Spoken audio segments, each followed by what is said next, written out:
왕이신 나의 하나님, 내가 주를 높이고 영원히 주의 이름을 송축하리이다.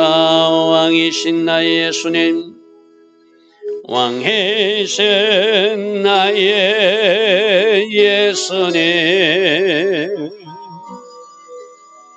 내가 주를 높이고 영원히 제 이름을 송축하리이다. 왕이신 나의 예수님, 왕이신 나의 예수님, 내가 주를 높이고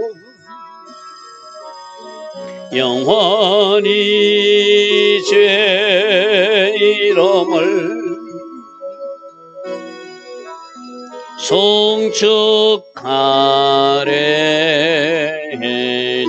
왕이신 나의 성령님, 왕이신 나의 성령님, 내가 주를 높이고 영원히 제 이름을 송축하리이다.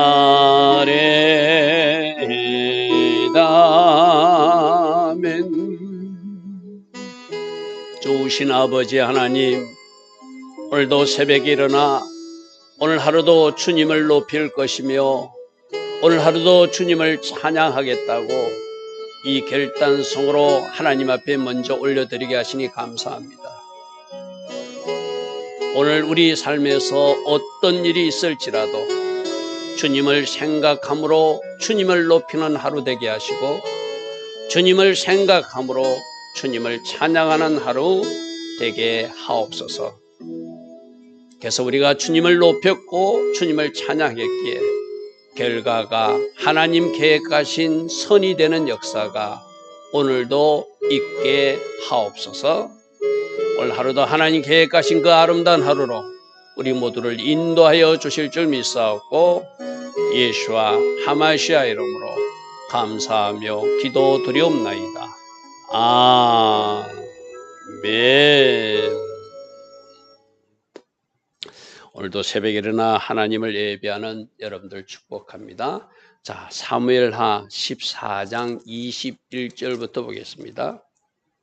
다윗이 이미 자기 장남 암논은 죽었고 압살롬은 애가 집으로 도망가서 3년 동안의 시간이 흐르니까 자, 그 아들이 보고 싶은 마음이 있었어요. 그래서 그것을 잘 눈치챈 요압 장군이 어떤 여인을 등장시켜서 압살롬을 돌아오게 하는 그 계획, 그것은 하늘의 지혜가 아니었고 인간적 지혜였는데 그 하늘의 전략이 아니고 하늘의 지혜가 아니었기 때문에 그 결과는 비극으로 나타난다. 제가 어제 그런 말씀을 드렸습니다. 일단 그 계획이 요압 장군의 계획이라는 것을 아니까 다윗 왕도 명분이 생긴 거예요. 자기가 아들을 불러오는 것이 자기 혼자 생각이 아니라 백성들과 장군들의 생각인 것을 합리화시키고 싶으니까 요압을 부릅니다. 왕이 요압에게 이르되 내가 이 일을 허락하였으니 네가 압살롬을 데려와야 된다고 한 여인을 통하여 나에게 호소했으니 가서 청년 압살롬을 데려오라. 자기 형을 죽이고 3년 동안 애갓집에서 숨어서 그가 회개했다는 어떤 징조나 사인도 없지만 부모 자식이라는 그 정에 이끌려 가지고 불완전한 화해를 시도하는 것입니다. 어떻게 해야 되죠? 하나님이 공의와 하나님의 말씀을 가진 사람이라면 어찌하든지 제가 어제도 이야기했듯이 그 애갓집에 사람들 보내서 압살롬으로 회개케 하든지, 그래서 회개한 압살롬을 하나님도 용서하시고 다윗도 용서해서 진정한 화해가 이루어져야 되잖아요. 그런데 그런 절차가 없이 그냥 부자 간의 정을 앞세워서 그냥 불완전한 화해를 시도합니다. 데려오라고 그럽니다. 그러니까 요압이 땅에 엎드려서 절하고 왕을 위하여 복을 빌고 요압이 이르되 내 주 왕이여 내 주 왕이여 종의 고함을. 요압은 왜 이렇게 압살롬을 데려와야 된다고 했죠? 다윗이 그렇게 마음이 향한 것을 그가 읽은 거예요. 다윗 왕에게 한심을 사기 위한 1차적 목적이 있고, 어쩌면 압살롬이 돌아와서 다음 왕이 될 수도 있으니까 또 압살롬에게도 잘 보이고 싶은 그런 마음으로 이 일을 시도했던 것이죠. 좀 이렇게 선한 의도는 아닙니다. 기회주의적이고 출세지향적인 자기 나름대로 계산해서 이 압살롬을 토로게 하는 거거든요. 종의 구함을 왕이 허락하시니 종이 왕 앞에서 은혜 입은 줄을 오늘 알게 되었습니다. 그러면서 요압이 일어나 거술지역, 이 거술지역은 바로 압살롬의 애갓집 동네죠. 제가 사무엘하 3장에서 이야기했습니다. 다윗은 헤브론에 있을 때 아내들 많이 두었는데 그 세 번째 아내가 거술지역의 왕의 딸을 마아가하고 결혼해가지고 정략적으로 결혼했는데 그때 난 아들이 이 셋째 아들이 압살롬이고, 이 압살롬이 불행의 씨앗이었다. 왜? 하나님이 전쟁에서 이기게 하시고 하나님이 이스라엘을 강하게 하신다는 그 믿음이 사라지고 내가 사람들과 관계를 잘해서 정략적으로 결혼을 해놓으면은 그 나라와 우리는 화친하게 될 것이라는 인간적 세상, 인간적 지혜로 그 거술왕 딸하고 결혼했다고 제가 말씀드렸어요. 그죠? 하나님을 전적으로 했으면 그런 결혼하면 안 되잖아요. 그죠? 하나님은 신명기에서 말씀했잖아요. 많은 아내를 두지 말아야 했는데 이게 이미 2명의 아내가 있었는데 이 세 번째 아내를 얻거든요. 이것이 바로 불행의 시작이라고 그래서 그죠. 그 거술 지역 압살롬의 애가 집으로 가서 압살롬을 데리고 예루살렘에 돌아오는데, 자 이제 24절에 왕이 이르되 그를 그의 집으로 물러가게 하여서 내 얼굴을 볼 수 없게 하라. 다윗도 부자정의 정의에 끌려서 돌아오긴 했지만 또 백성들이 회개치 않는 압살롬을 받아들이는 것을 또 오해할 것 같거든요. 그래서 어떤 작은 징계라도 내리자, 일종의 가택연금처럼 자기 집에 있게 하고 왕의 얼굴을 볼 수 없다는 것은 실질적 왕자의 지위를 누리지 못하도록 어떤 징계를 내리는 조치가 집에 있고 왕의 얼굴을 보지 못하라는 거예요. 우리가 앞에서도 살펴봤지만 사울왕이 뭐 월삭이나 되면 가족들하고 요나단하고 다윗하고 같이 식사하는 자리에 가족들이 같이 앉는, 그게 왕자의 지위를 가진 사람들이 왕하고 누리는 어떤 특별한 의식이거든요. 쉽게 말해서 압살롬은 돌아왔지만은 네가 회개치 않기 때문에 너는 네가 지은 죄에 대해서 작은 징계라도, 이 연금의 형태라도 너희들 집에 거하는 것으로 내가 조치하는 것으로 하겠다. 이거는 압살롬에게 하는 조치기보다 백성들에게 보여주기 위한 어떤 모습이기도 하죠. 그래서 압살롬이 결국 돌아왔지만 3년 만에 돌아왔지만 아버지 얼굴을 보지 못하고 자기 집으로 돌아가고 왕의 얼굴을 보지 못했다는 것은 왕자의 지위는 아직 회복하지 못한 불완전한 화해 상태예요. 제가 계속 얘기합니다. 어떤 일을 할 때 말씀에 근거해야 되고 어떤 일을 할 때 하늘의 지혜로 시작할 때 그 결과가 아름다운 거예요. 요압이 짜낸 지혜는 하늘의 지혜가 아니라 인간적 생각으로 접근했고 그렇게 시작하다 보니까 이건 완전한 화해에 이룰 수 없어요. 하나님이 하셨다면 어떻게 하셨을까요? 압살롬으로 회개케 하고 그가 아버지 앞에 돌아와서 무릎 꿇는 일이 일어나야 되고 하나님 앞에도 회개의 예물을 드리고 회개했다면 완전한 화해가 이루어지겠죠. 이것이 하늘의 지혜가 아니고 하나님의 방법이 아니고 인간적인 방법이 되니까 이렇게 좀 어설픈 모습으로 화해하게 되는 거예요. 그런데 이 어설픈 모습으로의 화해가 이것으로 끝나는 것이 아니라 불행의 씨앗이 돼가지고 압살롬 이 일에 오히려 반감을 가지고 반역을 꾀하는 일로 나중에 발전한다는 것이 문제죠. 그죠? 자, 25절 보십시오. 압살롬이 어떤 사람인지를 이 저자는 기록하고 있습니다. 온 이스라엘 가운데 압살롬같이 아름다움으로 크게 칭찬받는 자가 없으니, 자, 이 사람은 자기 외모를 강조하고 자기 외적인 모습을 자랑하는 사람이다. 이것을 우리가 알 수 있죠. 우리 하나님은 사울왕을 세우고 나서 크게 실망하고 나서 나는 외모를 보지 않고 사람의 중심을 보는 하나님이라고 말씀하셨어요. 그죠? 키가 훤칠하고 뭔가 잘할 것 같았는데 그가 실상은 왕으로 세워보니까 아니라는 거예요. 지금 압살롬이 바로 그런 사람이라. 자기 외적 모습에 치중하고 뭔가 사람에게 보여주는 걸 좋아하고 사람이 좋아라 할 만한 육체적 조건을 가지고 있던 그런 사람이라는 거죠. 그래서 그는 발바닥부터 정수리까지 흠이 없다, 이렇게 성경 기록하고 있습니다. 그의 머리털이 무겁다는 것은 머리숱이만, 그 당시 이스라엘 백성들은 머리에 그 어떤 자기들이 힘이나 권위를 상징하는 거였거든. 그러니까 머리 치장에 힘썼다는 거예요. 연말마다 머리를 깎는데 그 머리털을 깎을 때 머리숱이 많아서 그의 머리털이 왕의 저울로 달아보니까 200세겔이다. 이게 뭐 200세겔이 오늘날 도량에 환하면 한 4kg가 넘는 중량이거든요. 이게 사실인지는 아닌지 모르지만 첫 번째 외모 자랑하는 사람이고 힘 자랑하는 사람이라는 거예요. 외적으로 뭔가 자랑하고 자기를 내보이기를 좋아하는 사람, 이런 사람이 압살롬이더라. 그리고 27절에는 압살롬이 아들 셋과 딸 하나를 낳았는데 딸의 이름을 특별히 다말이라 지으면서 자기 누이 동생에 대한 특별한 사랑을 표현한, 그러니까 자기 동생을 사랑하니까 자기 동생을 욕보인 그 이복형 암논을 자기는 정당하게 하나님 대신 심판했다고 생각하는 사람이 바로 이 압살롬이에요.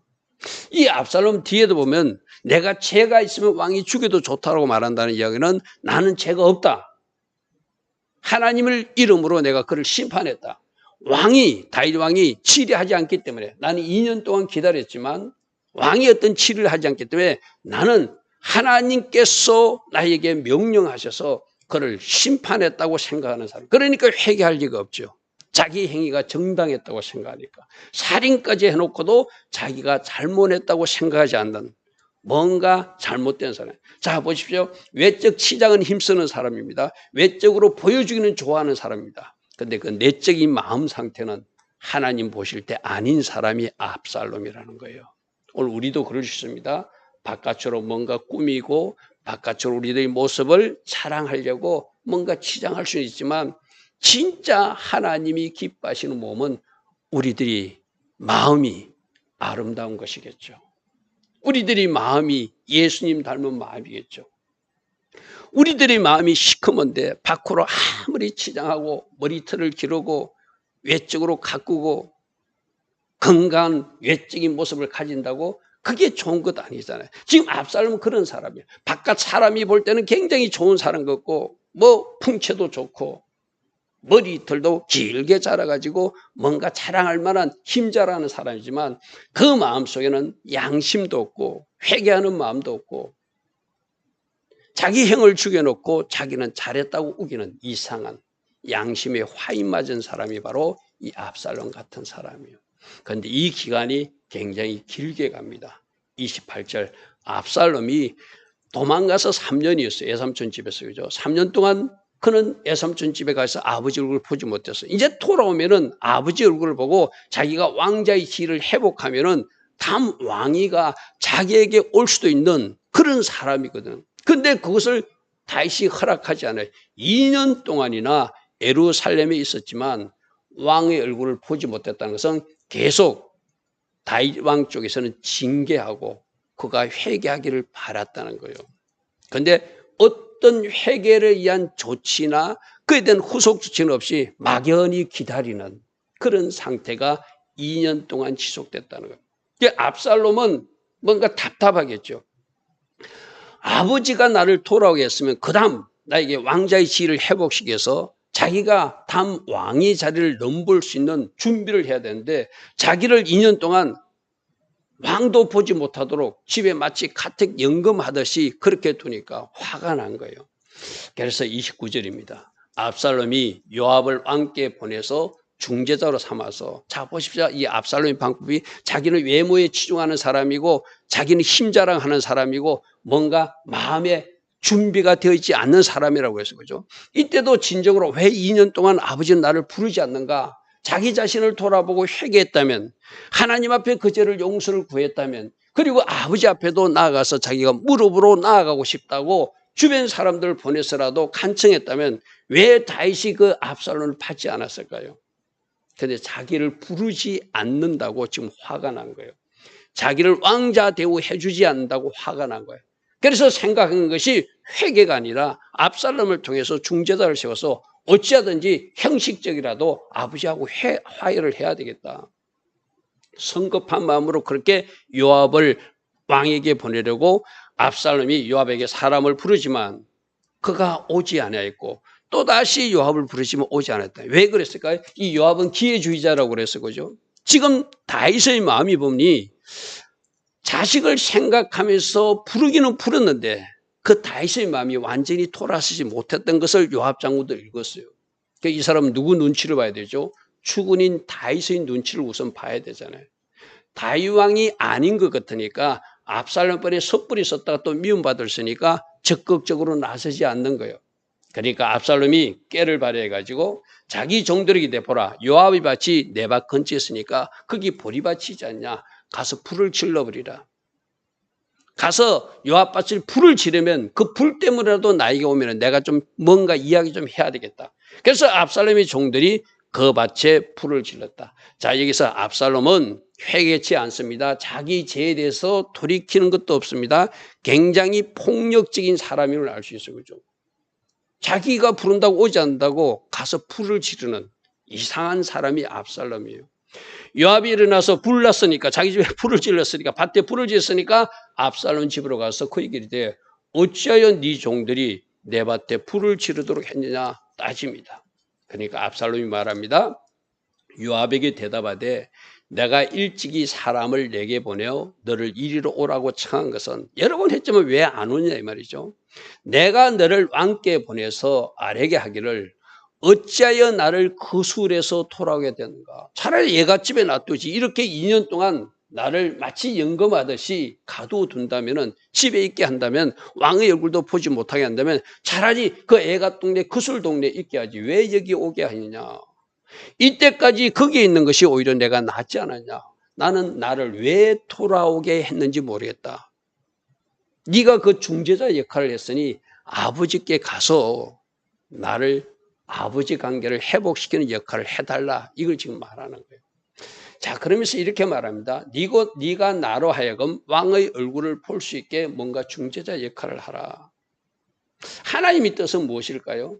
이 2년이라는 시간을 압살롬이 회개하기를 원하겠죠. 어쩌면 아버지 다윗도 이렇게 자기가 왕자의 지위를 완전히 회복하지 못함을 돌아보면서 그가 회개하고 다윗 왕이나 하나님 앞에 무릎 꿇기를 기다렸는지도 몰라요. 그죠? 2년 동안 이 사람은 불만만 쌓였어요. 차라리 애가 집에 있는 게 낫다. 마치 이스라엘 백성들이 출애굽하고 나서 물 좀 없으면 원망불평하듯이 차라리 내가 애굽에 있는 것이 낫다. 애굽에서 더 잘 먹었다. 똑같은 말을 하고 있잖아. 내가 그 술에 있었으면 더 나았는데. 거기서 애 할아버지, 애 할머니, 애 삼촌들은 나를 왕자처럼 대우했는데 나는 지금 이게 뭐냐? 이런 식으로 원망불평하는 사람이 압살롬이라는 거예요. 그러면서 하늘 말이 보십시오. 내가 가로로 표시했습니다. 내가 만일 죄가 있으면 왕이 나를 죽이시는 것이 좋다. 이 말은 뭐죠? 나 죄 없다는 거예요. 이복형 암논이 내 누이 동생을 욕보였기 때문에 나는 하나님의 이름으로 정당한 심판을 했다. 이런 생각을 갖고 있는 거예요. 살인죄를 저지르면서 자기 잘못에 대해서 조금도 잘못으로 이해하지 못하는 사람이 이 압살롬이에요. 오늘 우리들 주변에도 이런 사람이 있군요. 자기가 잘못해놓고 자기 잘못을 인정하지 않아요. 그리고 자기 나름대로 변명과 이유를 대요. 과연 하나님도 그렇게 생각하실까요? 내가 만일 죄가 있으면, 이 말은 나는 죄가 없다는 거예요. 하나님의 이름으로 그를 심판했다. 그리고 다윗 왕 아버지가 암논 행을 처벌하지 않으니까 내가 2년 동안 참다가 2년 동안 기다리는데도 아무런 조치를 하지 않으니까 내가 복수할 수밖에 없었다. 내가 죄가 있다면, 만일 내가 죄가 있다면 난 죄 없다는 이야기거든요. 그러니까 회개할 리가 없죠. 자기가 죄를 지었고 잘못했다고 생각해야 회개하잖아요. 그죠? 근데 이 사람은 자기가 죄를 지었다, 살인죄를 저질렀고도 잘못했다고 생각하지 않아요. 정당한 복수라고 생각해요. 뭔가 양심에 문제가 있는 사람이고 마음 관리를 잘못한 사람이죠. 그죠? 왕이 나를 죽이는 것이 옳다. 그러므로 나는 죄가 없으니까 왕이 나를 죽이지 못할 것이다. 이 말이죠. 자, 33절입니다. 이런 말을 하니까 요압이 왕에게 다 전합니다. 2년 동안 압살롬을 만나지 않으니까 저렇게 불평불만하니까 왕께서 만나주는 것이 좋겠습니다. 이랬겠죠. 요압이 왕께 나가서 그에게 아뢰되 왕이 압살롬을 부르더라. 자, 여기서도 다윗도 좀 더 기다리거나 하나님의 방법으로 처리하지 않고 아버지와 아들이라는 정에 이끌려서 성급하게 화해를 하고 맙니다. 용서를 하고 맙니다. 그가 왕께 나아가 그 앞에 얼굴을 땅에 대어서 그에게 절하니까 왕에게 예의를 갖춰야 되겠죠. 왕이 압살롬과 입을 맞췄다는 것은 그를 용서한다는 의미거든요. 자, 이 용서한다는 의미가 왕이 압살롬을 용서했대. 이것이 백성들에게 전파되겠죠. 나중에 압살롬이 난을 일으킬 때 많은 사람들이 압살롬 난에 동조한 이유도 바로 다윗 왕께서 그 죄는 용서했다고 생각하는 거예요. 그리고 그가 백성들의 마음을 훔치는 행위를 했잖아요. 재판장에서 어떤 역할을 하면서 백성들이 좋아할 일을 하면서 왕의 마음을 하나씩 백성들의 마음을 훔쳐서 결국 그들 편으로 만드는 그런 깨를 부리는 것이 압살롬이었죠. 오늘 여기서 뭐죠? 다윗 왕은 하나님의 말씀에 입각하지 않고 인간의 정리에 이끌려서 부자라 간이라는 그 정에 이끌려서 성급하게 화해를 해버려요. 불완전한 화해를 해버려요. 그러니까 이 압살롬은 이제 자기가 계획하던 반역을 일으키는 것이 우리가 또 앞으로 살펴볼 일이죠. 자, 오늘 말씀 속에서 우리는 뭘 또 깨닫게 됩니까? 항상 하늘의 지혜로 접근해야 된다. 하나님의 말씀이 정답이 돼야 된다. 말씀이 아닌 세상의 방법으로 접근하게 되면, 세상의 지혜로 접근하게 되면 그 결과가 아름답지 못하다.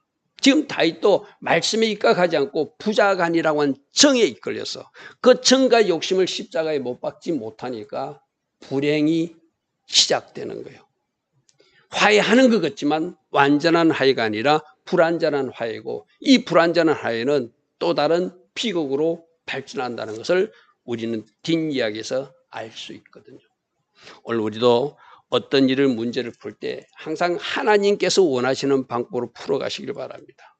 인간적 지혜가 아니라 하늘의 지혜로 풀어나가야 되고 말씀으로 풀어나가야 되고, 그 말씀의 잣대에서 어긋날 때는 우리가 그런 일을 시도하면 안 돼요.